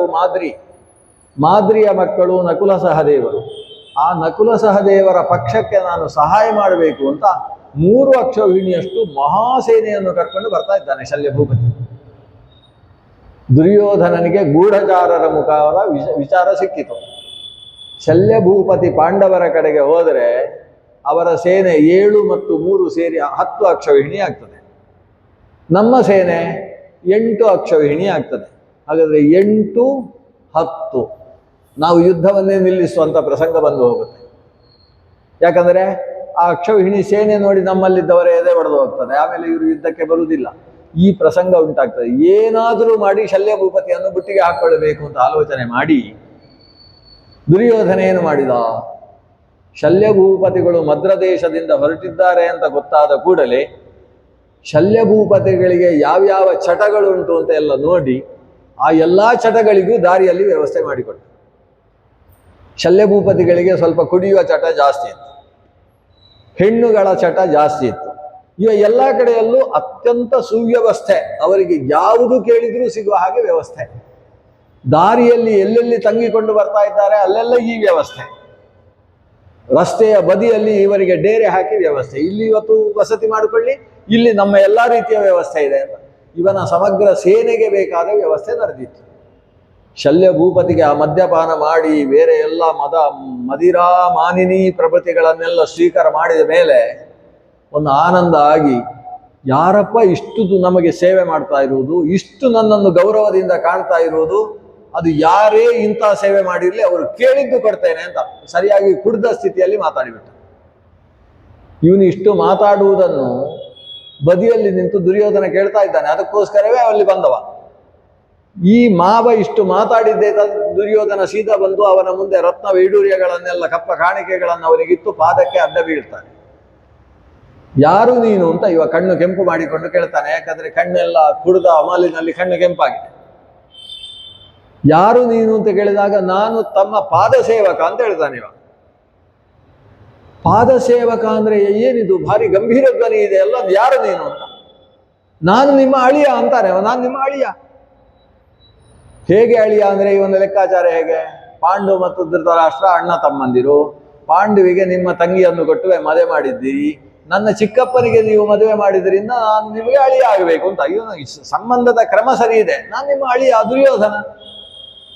ತಾವು ಕೇಳಿದ್ದು ಕೊಡ್ತೇನೆ ಅಂತ ಹೇಳಿದ್ದೀರಿ ಸ್ವಾಮಿ, ನಾನು ಕೇಳಿದ್ದನ್ನು ಕೊಡಬೇಕು. ಯಾಕೆ ಕೊಡಬೇಕು ಅಂತ ಕೇಳ್ತಾನೆ ಇವ ಹೇಳಿದ್ದೀವಿ ನೀವು ಮರ್ತೋಗಿದ್ದೀವಿ. ಯಾಕೆ ಕೊಡಬೇಕು ಅಂತ ಹೇಳಿದ್ರೆ ಇವ ಹೇಳ್ತಾನೆ, ಸ್ವಾಮಿ ಅಲ್ಲಿಂದ ಇಲ್ಲಿಯ ತನಕ ಈ ವ್ಯವಸ್ಥೆ ನಾನೇ ಮಾಡಿರುವುದು. ಇಲ್ಲಿ ಮಾತ್ರ ಅಲ್ಲ, ಇನ್ನು ಮುಂದಕ್ಕೂ ಕೂಡ ನೀವು ಎಲ್ಲೆಲ್ಲಿ ವಿಶ್ರಾಂತಿ ತಗೊಳ್ತೀರಿ ಅಲ್ಲಲ್ಲಿ ನಮ್ಮದ್ದೇ ಅಷ್ಟು ಸುವ್ಯವಸ್ಥೆ ಇದೆ. ಯಾಕಂದ್ರೆ ನೀವು ಅಂದ್ರೆ ನನಗೆ ಅಂಥ ಪಂಚಪ್ರಾಣ, ಅಷ್ಟು ಗೌರವ, ಎಂತೆಂಥ ಮಹಾ ಕಾರ್ಯಗಳನ್ನು ಮಾಡಿದವರು ನೀವು. ಆದ್ರಿಂದ ನಿಮ್ಮನ್ನು ಏನು ಮಾಡಿದರೂ ಕೂಡ ನಾನು ಬಿಡಲಾರೆ. ನೀವು ನನ್ನ ಶತ್ರು ಪಕ್ಷದಲ್ಲಿದ್ದರೂ ಕೂಡ ನಮಗೆ ದೇವರು ನೀವು ಅಂತ ಎಲ್ಲ ಹೊಗಳಲಿಕ್ಕೆ ಶುರು ಮಾಡ್ತಾನೆ. ಅಷ್ಟು ಹೇಳಿದಾಗ ಕುಡಿದ ಅಮಲಲ್ಲಿ ಹೇಳ್ತಾನೆ, ನಮ್ಮ ಪಕ್ಷ ಪೂರ್ತಿ ನಿನಗೆ ಸಪೋರ್ಟ್ ಅಂತ ಹೇಳ್ತಾನೆ. ಈ ರೀತಿ ಶಲ್ಯ ಭೂಪತಿ ತಾನು ಕೊಟ್ಟ ಮಾತಿಗೆ ದುರ್ಯೋಧನನ ಕಡೆಗೆ ಸೇರಿ, ಆಮೇಲೆ ದುರ್ಯೋಧನನ ಕಡೆಯಲ್ಲಿ ಸೇರಿದ ಮೇಲೆ ತಲೆಯಲ್ಲಿ ಇದ್ದದ್ದೆಲ್ಲ ಇಳಿದದ್ದು ಇವರಿಗೆ.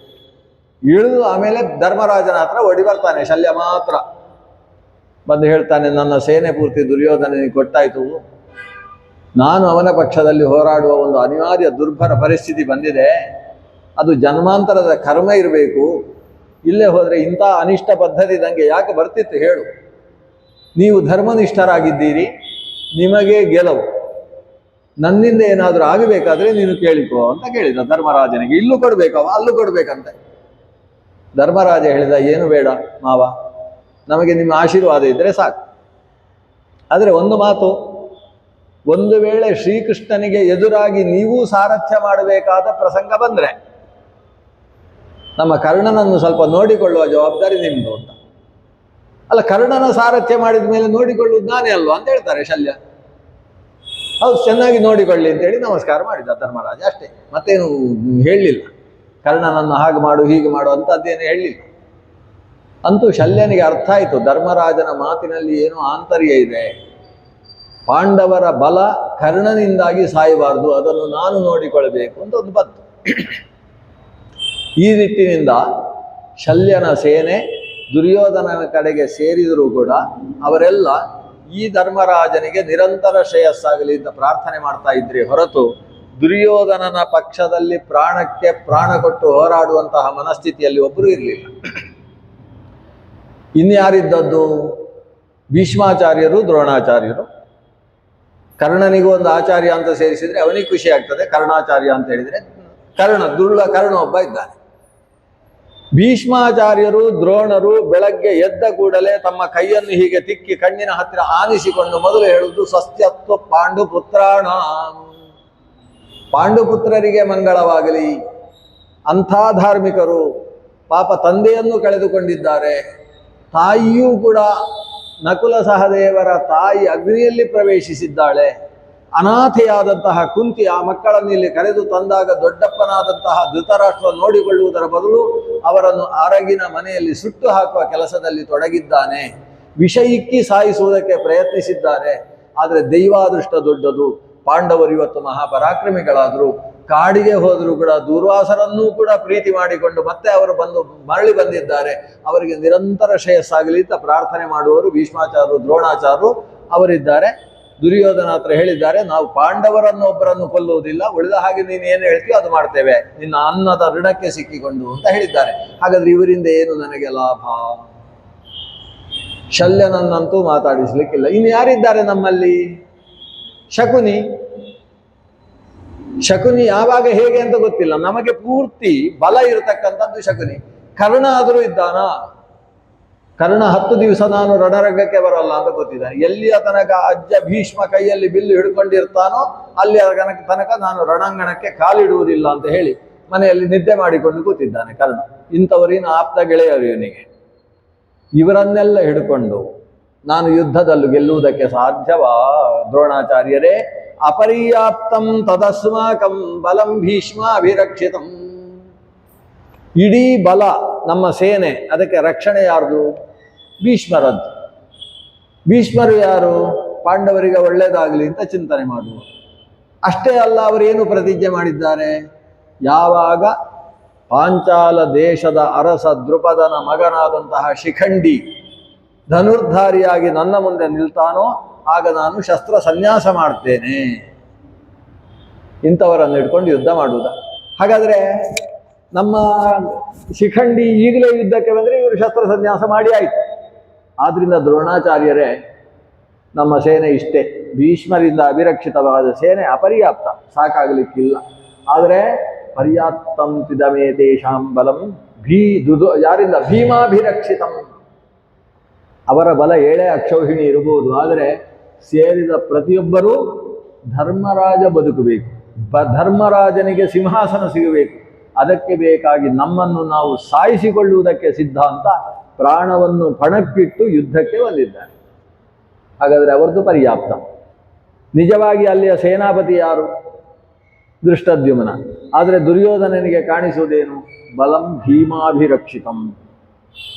ಭೀಮ ಅಂತ ಹೆಸರು ಕೇಳಿದರೆ ಸಾಕು, ಗಡಗಡ ನಡುತ್ತಾ ಇರುವವ ದುರ್ಯೋಧನ. ಅವನಿಗೆ ಆ ಸೇನೆಯಲ್ಲಿ ಭೀಮನೇ ಕಾಣಿಸ್ತಾನೆ. ಭೀಮಾರ್ಜುನ ಸಮಾಹ, ಎಲ್ಲರೂ ಭೀಮ ಅರ್ಜುನ ಅಂತ ಕಾಣಿಸುತ್ತೆ. ಅಷ್ಟು ಹೆದರು ಪುಕ್ಕಲು ಆಗಿಬಿಟ್ಟಿದ್ದಾನೆ ದುರ್ಯೋಧನ. ನನಗೆ ಈ ಭೀಷ್ಮರ ಬಗ್ಗೆ ವಿಶ್ವಾಸ ಇಲ್ಲ ದ್ರೋಣಾಚಾರ್ಯರೇ. ಆದರೆ ಒಂದು, ಭೀಷ್ಮಾಚಾರ್ಯರು ನನ್ನ ಮುಂದೆ ಪ್ರತಿಜ್ಞೆ ಮಾಡಿದ್ದಾರೆ. ಏನು? ಸೂರ್ಯ ಅಸ್ತಂಗತನಾಗುವುದರ ಒಳಗಾಗಿ ಕುರುಕ್ಷೇತ್ರ ಧರ್ಮಕ್ಷೇತ್ರದ ಈ ಧರ್ಮ ಯುದ್ಧದಲ್ಲಿ ದಿನಕ್ಕೆ 10,000ಕ್ಕೆ ಕಡಿಮೆ ಇಲ್ಲದೆ ಇರುವಷ್ಟು ಶಿರಸ್ಸಿನಲ್ಲಿ ಕಿರೀಟಧಾರಿಗಳು ಯಾರಿದ್ದಾರೆ ಅವರ ತಲೆಯನ್ನು ನೆಲಕ್ಕೆ ಹಾಕ್ತೇನೆ ಅಂತ ಒಂದು ಪ್ರತಿಜ್ಞೆ ಮಾಡಿದ್ದಾರೆ. ಆದ್ದರಿಂದ ಅವರನ್ನು ಎಷ್ಟು ದಿವಸ ಹೆಚ್ಚು ಉಳಿಸಿಕೊಳ್ತೇವೋ ಅಷ್ಟು ನಮ್ಮ ಗೆಲ್ಲುವಿಕೆಗೆ ಸಾಧ್ಯತೆ ಇರುವುದು. ಆದ್ದರಿಂದ ನಾನು ನಿಮ್ಮಲ್ಲೆಲ್ಲ ಕೇಳಿಕೊಳ್ಳುವುದು, ದ್ರೋಣಾಚಾರ್ಯರೇ, ಈ ಭೀಷ್ಮರು ಒಂದು ಬದುಕುವ ಹಾಗೆ ನೋಡಿಕೊಳ್ಳಿ. ಅವರು ಬದುಕಿದರೆ ಸಾಕು ನಮಗೆ. ಒಂದು ದಿವಸ ಅವರು ಬದುಕಿದ್ರೆ 10,000 ತಲೆ ತೆಗಿತಾರೆ, ಸಾಕು ನಮಗೆ. 18 ದಿವಸ ಅವರು ಬದುಕಿದ್ರೆ ಸಾಕು, ಅಷ್ಟೇ ಇರುವುದು ಅಲ್ಲಿ ತಲೆ. ಆದ್ರಿಂದ ಅವರನ್ನು ನೋಡಿಕೊಳ್ಳಿ. ಭೀಷ್ಮಮೇವಾಭಿರಕ್ಷಂತು ಭವಂತ ಸರ್ವ ಏವಹಿ. ನೀವೆಲ್ಲರೂ ಸೇರಿ ಮಾಡಬೇಕಾದ ಕೆಲಸ ಏನು ಅಂದ್ರೆ ಭೀಷ್ಮನ ರಕ್ಷಣೆ ಮಾಡಿ, ಅಷ್ಟಾದ್ರೆ ಸಾಕು, ನಾವು ಗೆಲ್ತೇವೆ. ಇಷ್ಟು ಹೆದರಿಕೊಂಡಿದ್ದ ಭೀಷ್ಮಾಚಾರ್ಯರು ನೋಡ್ತಾರೆ ಈ ತನ್ನ ಮೊಮ್ಮಗನನ್ನು. ಇಲ್ಲಿ ಮೈಯೆಲ್ಲ ಬೆವತುಕೊಂಡು ದ್ರೋಣಾಚಾರ್ಯರ ಹತ್ರ ಅವೆಲ್ಲ ಗುಸು ಗುಸು ಗುಸು ಪಟ್ಟಾಂಗ ಹೊಡಿತಾ ಇದ್ದಾನೆ. ಈ ಮೊಮ್ಮಗ ಸಿಕ್ಕಾಪಟ್ಟೆ ಹೆದರಿದ್ದಾನೆ ಅಂತ ಅರ್ಥ ಆಯಿತು. ಅರ್ಥ ಆಗಿ ತಾವು ಬಾಯಿಯಲ್ಲಿ ಶಂಖವನ್ನಿಟ್ಟು ಗಟ್ಟಿಯಾಗಿ ಊದಿದ್ರು. ಹಾಗಾದ್ರೆ ಆ ಊದುವಿಕೆಯ ಹಿನ್ನೆಲೆ ಏನು? ತಸ್ಯ ಸಂಜನಯನ್ ಹರ್ಷಂ ಕುರು ವೃದ್ಧ ಪಿತಾಮಹ ಸಿಂಹನಾದಂ ವಿನದ್ಯ ಉಚ್ಚೈಹಿ ಶಂಖಂ ದದ್ಮೌ ಪ್ರತಾಪವಾನ್. ಪ್ರತಾಪಶಾಲಿಯಾದಂತಹ ಆ ಭೀಷ್ಮ ಸಿಂಹನಾದವನ್ನು ಗಟ್ಟಿಯಾಗಿ ಮಾಡಿ ಶಂಖನಾದವನ್ನು ಮಾಡಿದ್ಯಾಕೆ? ತಸ್ಯ ಸಂಜನಯನ್ ಹರ್ಷಂ. ಆ ದುರ್ಯೋಧನನಿಗೆ ಹರ್ಷವನ್ನು ಉಂಟು ಮಾಡುವುದಕ್ಕೋಸ್ಕರ. ಅಂದರೆ ಆತ ಖಿನ್ನನಾಗಿ ಹೋಗಿದ್ದಾನೆ ಅನ್ನೋದು ಸ್ಪಷ್ಟ. ಅವನ ಖೇದ, ವಿಷಾದ ಅಲ್ಲಿಂದ ಆತನನ್ನು ಹೊರಬರಿಸುವುದಕ್ಕೋಸ್ಕರ ತಾನೊಂದು ಶಂಖನಾದವನ್ನು ಮಾಡ್ತಾನೆ. ಆದರೆ ಭೀಷ್ಮ ಮಾಡಿದ ಶಂಖನಾದದಿಂದ ಆದದ್ದೇನು? ಇಡೀ ದುರ್ಯೋಧನನ ಸೇನೆ ಎದೆ ಒಡೆದು ಬಿದ್ದಿತಂತೆ ನೆಲಕ್ಕೆ. ಎದೆ ಒಡೆದು ಬಿದ್ದದ್ದು ಯಾಕೆ ಅಂದ್ರೆ, ಭೀಷ್ಮ ಮಾಡಿದ ಶಂಖನಾದಕ್ಕೆ ಪ್ರತಿಯಾಗಿ ಭಗವಂತ ಶ್ರೀಕೃಷ್ಣ ಪಾಂಚಜನ್ಯಂ ಹೃಷಿಕೇಶ ದೇವದತ್ತಂ ಧನಂಜಯ ಅನಂತ ವಿಜಯಂ ರಾಜ ಕುಂತಿ ಪುತ್ರೋ ಯುಧಿಷ್ಠಿರ ಪೌಂಡ್ರಂ ದದ್ಮೌ ಮಹಾಶಂಕಂ ಭೀಮಕರ್ಮ ವೃಕೋದರ ನಕುಲ ಸಹದೇವಶ್ಚ ಸುಘೋಷ ಮಣಿಪುಷ್ಪಕೌ. ಇಲ್ಲಿ ಪಂಚಪಾಂಡವರ ಶಂಖಕ್ಕೆ ಒಂದೊಂದು ಹೆಸರಿದೆ. ಅನಂತ ವಿಜಯ ಎಂಬ ಶಂಖವನ್ನು ಧರ್ಮರಾಜ ಹಿಡುಕೊಂಡ, ಪೌಂಡ್ರವೆಂಬ ಶಂಖವನ್ನು ಭೀಮ ಹಿಡಿದ, ಸುಘೋಷ ಮತ್ತು ಮಣಿಪುಷ್ಪಕ ಅನ್ನುವ ಶಂಖಗಳನ್ನು ನಕುಲ ಸಹದೇವರು ಹಿಡ್ಕೊಂಡಿದ್ದಾರೆ. ಇತ್ತ ಕಡೆ ದೇವದತ್ತವನ್ನು ಅರ್ಜುನ ಹಿಡಿದರೆ, ಪಾಂಚಜನ್ಯವನ್ನು ಕೃಷ್ಣ ಹಿಡಿದು ಒಂದು ಶಂಖನಾದ ಮಾಡಿದರೆ, ಕೌರವರ ಸೇನೆಯಲ್ಲಿದ್ದಂತಹ ಅತಿಮಲ್ಲ ಮಹಾಮಲ್ಲರು ಅತಿರಥ ಮಹಾರಥರೆಲ್ಲರ ಸಘೋಷ ಧಾರ್ತರಾಷ್ಟ್ರಾಣ ಹೃದಯಾನಿ ವ್ಯದಾರಯತು. ಧಾರ್ತರಾಷ್ಟ್ರ ಹೃದಯವನ್ನು ಸೀಳಿಬಿಟ್ಟಿತಂತೆ ಆ ಘೋಷ. ಅಂದರೆ ಭಗವಂತನ ಶಂಖದ ಘೋಷ ಅದು ಧಾರ್ತರಾಷ್ಟ್ರ ಹೃದಯವನ್ನು ಸೀಳುವುದಕ್ಕೆ ಹೇಗೆ ಸಾಧ್ಯ? ಭಗವಂತನ ಶಂಖಕ್ಕೆ ಆಯುಧ ಅಂತ ಹೆಸರು. ನಾವು ನಮ್ಮ ಮನೆಯಲ್ಲಿರುವ ಶಂಖವನ್ನು ಆಯುಧ ಅಂತ ಕರೆಯುವುದಿಲ್ಲ. ಆಯುಧ ಅನ್ನುವ ಶಬ್ದಕ್ಕೆ ಅರ್ಥ ಆಯುಷ್ಯವನ್ನು ಕಡಿಮೆ ಮಾಡುವಂಥದ್ದು, ಶತ್ರುಗಳ ಆಯುಷ್ಯವನ್ನು ನಾಶ ಮಾಡುವಂಥದ್ದು. ಆಯುಹು ದ್ಯತಿ ಇತಿ ಆಯುಧಂ, ಅಥವಾ ತನ್ನ ಪಕ್ಷದವರ ಆಯುಷ್ಯಂ ಧಾರಯತಿ ಇತಿ ಆಯುಧಂ. ತನ್ನವರನ್ನು ರಕ್ಷಿಸಿ ಪರಪಕ್ಷವನ್ನು ನಾಶ ಮಾಡುವಂತಹದ್ದಕ್ಕೆ ಆಯುಧ ಅಂತ ಹೆಸರು. ಭಗವಂತ ಏನು? ತಮದ್ಭುತಂ ಬಾಲಕಮಂಬುಜೇಕ್ಷಣಂ ಚತುರ್ಭುಜಂ ಶಂಖ ಗದಾದ್ಯುದಾಯುಧಂ. ಶಂಖವನ್ನು ಆಯುಧ ಅಂತ ಕರೀತೇವಲ್ವ. ಶಂಖ ಚಕ್ರ ಗದಾ ಪದ್ಮಧರಾಶ್ಚಿಂತ್ಯಾ ಹರೇರ್ಭುಜಾ. ಶಂಖ ಆಯುಧ ಹೇಗಾಗ್ತದೆ ಅಂದರೆ ಹೀಗಾಗ್ತದೆ. ಆತ ಅವನ ಪಾಂಚಜನ್ಯವನ್ನು ನಾವು ವರ್ಣನೆ ಮಾಡುವಾಗ, ದಿನನಿತ್ಯ ದೇವರಿಗೆ ಶಂಖ ಪೂಜೆ ಮಾಡುವಾಗ ಹೇಳ್ತೇವೆ, ಅದು ಎಂಥ ಶಂಖ? ತ್ವಂಪುರ ಸಾಗರೋತ್ಪನ್ನ. ಹಿಂದೆ ಸಾಗರ ಮಥನ ಮಾಡುವಾಗ ಸಾಗರದಿಂದ ಹುಟ್ಟಿದಂತಹ ಶಂಖ ನೀನು. ಸಾಗರದಿಂದ ಹುಟ್ಟಿದಂತಹ ಶಂಖ ಎಂಥದ್ದು ಅಂದರೆ, ನಿನ್ನನ್ನು ಹಿಡಿದು ಭಗವಂತ ತ್ರಿವಿಕ್ರಮ ಬಲಿಯ ರಾಜ್ಯದ ಮುಂಭಾಗದಲ್ಲಿ ನಿಂತು ಪಾತಾಳದಲ್ಲಿ ಆ ಶಂಖವನ್ನೊಮ್ಮೆ ಊದಿದ ಅಂತ ಆದರೆ, ದೇವತಾ ಶ್ರೇಷ್ಠರಿಗೆ ಶತ್ರುಗಳಾದ ಅಸುರರ ಪತ್ನಿಯರು ಹೆರುವುದಕ್ಕೆ ಸಿದ್ಧವಾದ ಗರ್ಭವನ್ನು ಹೊಟ್ಟೆಯಲ್ಲಿ ಹೊತ್ತವರು ಇದ್ದಕ್ಕಿದ್ದ ಹಾಗೆ ಗರ್ಭಸ್ರಾವಾಗಿ ನೆಲಕ್ಕೆ ಬೀಳ್ತಾರೆ. ಗರ್ಭಾ ದೇವಾರಿ ನಾರೀಣಾಂ ವಿಶೀರ್ಯಂತೆ ಸಹಸ್ರಧ ತವ ನಾದೇನ ಪಾತಾಲೆ ಪಾಂಚಜನ್ಯ ನಮೋಸ್ತುತೆ. ಪಾತಾಳದಲ್ಲಿ ಭಗವಂತ ಆ ಬಲಿಯ ದ್ವಾರದಲ್ಲಿ ನಿಂತಹ ದೇವ ಒಮ್ಮೆ ಶಂಖ ಪಾಂಚಜನ್ಯದ ಘೋಷ ಮಾಡಿದ ಅಂತ ಆದರೆ, ದೇವಾರಿ ನಾರಿಯರ ಗರ್ಭಗಳು ಕೂಡ ಸೀಳಿ ಹೋಗ್ತವೆ. ಅಂತಹ ನಾದ ಅಂದರೆ ಶತ್ರುಗಳ ಸಂಹಾರದಲ್ಲಿ ಮಹಾ ಸಮರ್ಥವಾದದ್ರಿಂದ ಅದಕ್ಕೆ ಆಯುಧ ಅಂತ ಹೆಸರು. ಇಲ್ಲಿ ಈತ ಭಗವಂತ ಶಂಖ ಘೋಷ ಮಾಡಿದರೆ, ಆ ಶಂಖದ ಘೋಷದ ಬಲದಿಂದ ಶತ್ರುಗಳ ಹೃದಯ ಒಡೆಯಿತು. ಅಂತಹ ಘೋಷ ಅದು. ಧಾರ್ಮಿಕರ ಮನಸ್ಸಿಗೆ ಬಲವನ್ನು ತುಂಬುವ, ಅಧಾರ್ಮಿಕರ ಮನಸ್ಸಿಗೆ ಘಾಸಿಯನ್ನು ಮಾಡತಕ್ಕಂತಹ ಶಂಖದ ಘೋಷ. ಅದಕ್ಕೆ ಪ್ರತಿಯೊಬ್ಬರ ಮನೆಯಲ್ಲೂ ಒಂದು ಶಂಖ ಇರಬೇಕು ಅಂತ ಧರ್ಮಶಾಸ್ತ್ರ ಹೇಳ್ತದೆ. ಒಂದಲ್ಲ, ಎರಡು ಶಂಖ ಇರಬೇಕಂತೆ ಪ್ರತಿಯೊಬ್ಬರ ಮನೆಯಲ್ಲಿ. ಒಂದು ಶಂಖ ಅಭಿಷೇಕಕ್ಕೋಸ್ಕರ, ಅದರಲ್ಲಿ ಗಾಳಿ ಊದಿ ಶಬ್ದ ಮಾಡಲಿಕ್ಕಿಲ್ಲ, ಅದರಲ್ಲಿ ನೀರು ಹಾಕಿ ದೇವರಿಗೆ ಅಭಿಷೇಕ ಮಾಡುವುದು. ಅದು ಗಂಡಸರ ಸುಪರ್ದಿಯಲ್ಲಿ ಇರಬೇಕು. ಅದನ್ನು ಜಾಗೃತೆ ಮಾಡುವಂಥ ಜವಾಬ್ದಾರಿ ಗಂಡಸರು. ಮತ್ತೊಂದು ಶಂಖ ಅದು ಶಬ್ದ ಮಾಡುವುದಕ್ಕೋಸ್ಕರ, ಅದನ್ನು ಹೆಂಗಸರ ಜವಾಬ್ದಾರಿಯಲ್ಲಿ ಕೊಡಬೇಕು. ಅಂದರೆ ಹೆಂಗಸರು ಶಬ್ದ ಮಾಡುವ ಜವಾಬ್ದಾರಿ, ಗಂಡಸರು ಅಭಿಷೇಕ ಮಾಡುವ ಜವಾಬ್ದಾರಿ ಅಂತ ಅರ್ಥ. ಶಂಖದ ಜವಾಬ್ದಾರಿ ಶಬ್ದ ಮಾಡುವ ಶಂಖ ಅಂದರೆ ಊದುವ ಶಂಖ. ಆ ಊದುವ ಶಂಖದ ಕೆಲಸ ಏನು? ಅದು ಸಂಧ್ಯಾಕಾಲದಲ್ಲಿ ಮನೆಯಲ್ಲಿ ಶಬ್ದದ ಘೋಷದ ರಣನ ಆಗಬೇಕು, ಶಬ್ದ ಘೋಷದ ಅನುರಣನ ಆಗಬೇಕು. ಅನುರಣನ ಅಂದರೆ ಏನಂದರೆ, ಮನೆಯ ಒಳಗೆ ಒಮ್ಮೆ ಶಂಖ ಊದಿದರೆ ಆ ಶಂಖ ಗೋಡೆಗೆಲ್ಲ ಹೊಡೆದು ಮತ್ತೆ ಪ್ರತಿಧ್ವನಿ ಆಗಬೇಕು ಮನೆಯಲ್ಲಿ. ಅದು ಬಿಟ್ಟು ಇವರು ಅವರಿಗೆ ಬೈಯುವುದು, ಅವರು ಇವರಿಗೆ ಬೈಯುವುದು, ಅದರ ಘೋಷದ ಪ್ರತಿಧ್ವನಿಯಾಗಿ ಪ್ರಯೋಜನ ಇಲ್ಲ. ಶಂಖಘೋಷದ ಧ್ವನಿ ಮನೆಯ ಒಳಗೆ ಆಗಬೇಕು.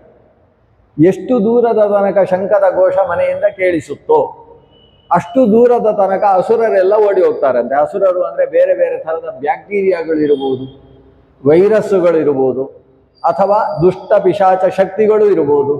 ಅಂತಹ ಶಕ್ತಿಗಳೆಲ್ಲ ಶಂಖಘೋಷ ಎಷ್ಟು ದೂರಕ್ಕೆ ಕೇಳುತ್ತೋ ಅಷ್ಟು ದೂರಕ್ಕೆ ಓಡಿ ಹೋಗ್ತದೆ. ಮನೆಯಲ್ಲಿ ಒಂದು ರೀತಿಯ ಸಾತ್ವಿಕವಾದ ಒಂದು ಕಂಪನ, ಸಾತ್ವಿಕ ವೈಬ್ರೇಷನ್ ಅದು ಉಂಟಾಗ್ತದೆ.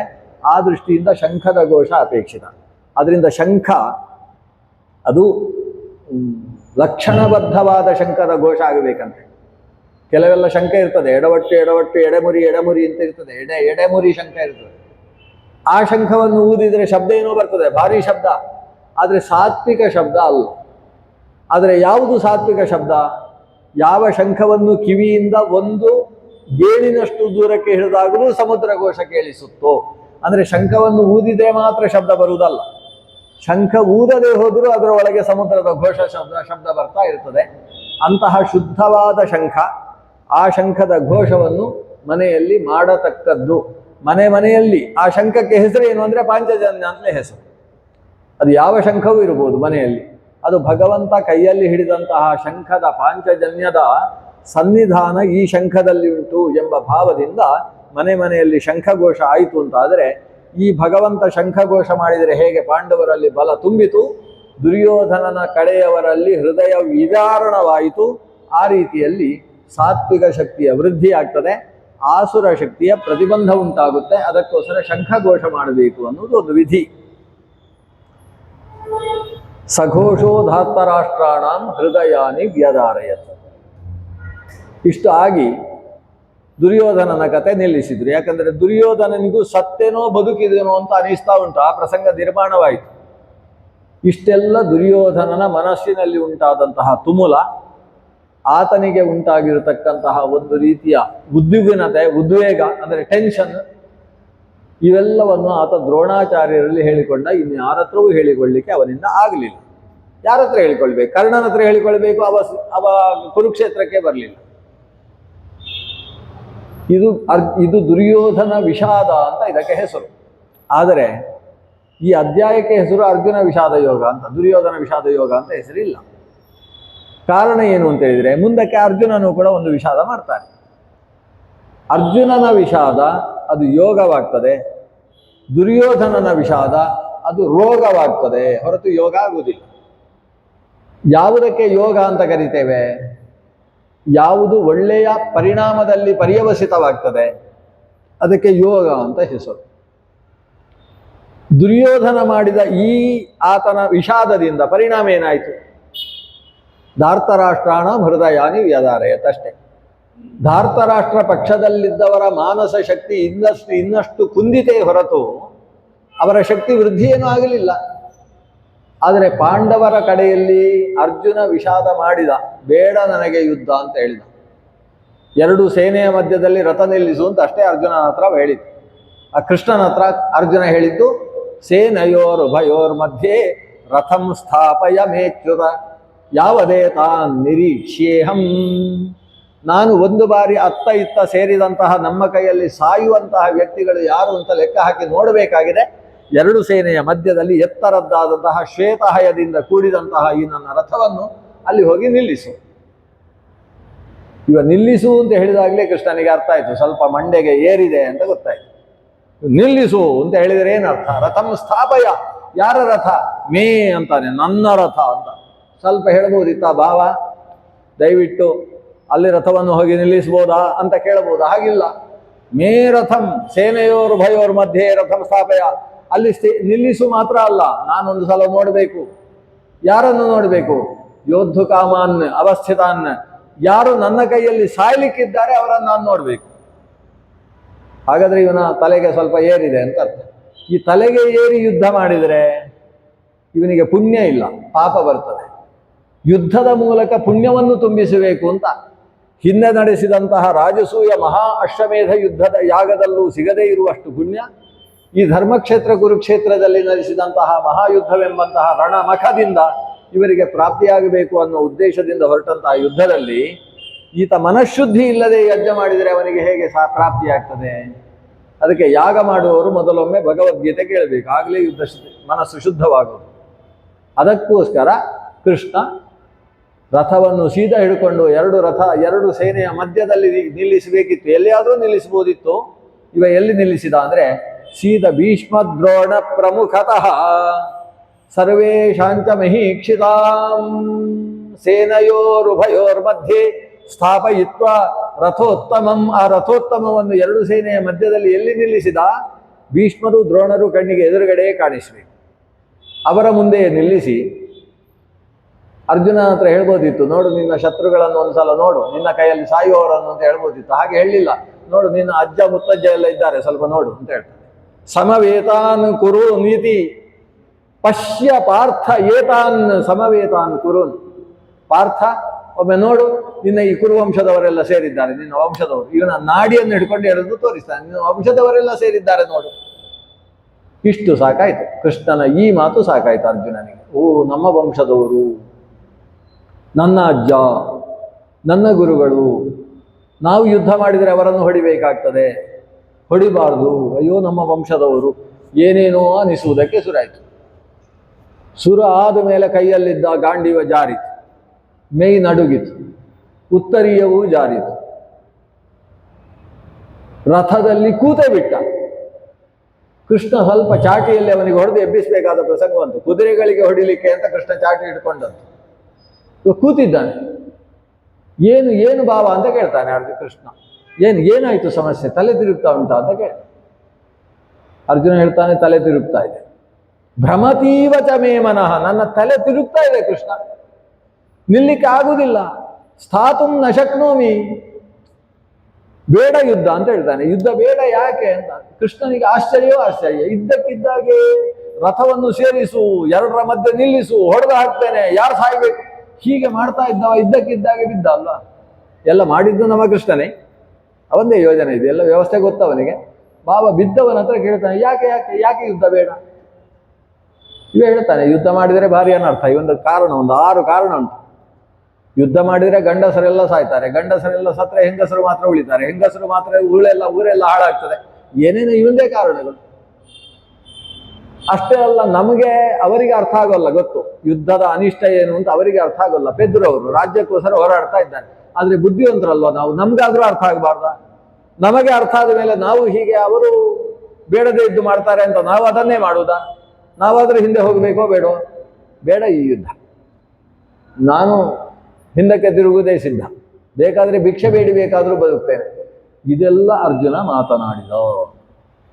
ಇದರ ಹಿನ್ನೆಲೆಯನ್ನು ರಾಯರು ಹೇಳ್ತಾರೆ. ಅರ್ಜುನ ಅಪರೋಕ್ಷ ಜ್ಞಾನಿ ಇದ್ದಾನೆ, ಅವನೊಂದು ದಡ್ಡ ಪೆದ್ದ ಅಂತ ಅನ್ಕೊಳ್ಬೇಡಿ. ಯಾಕಂದ್ರೆ ಅಪರೋಕ್ಷ ಜ್ಞಾನಿಯಾದ ಇಂದ್ರನೇ ಅರ್ಜುನನಾಗಿ ಅವತರಿಸಿದ್ದಾನೆ.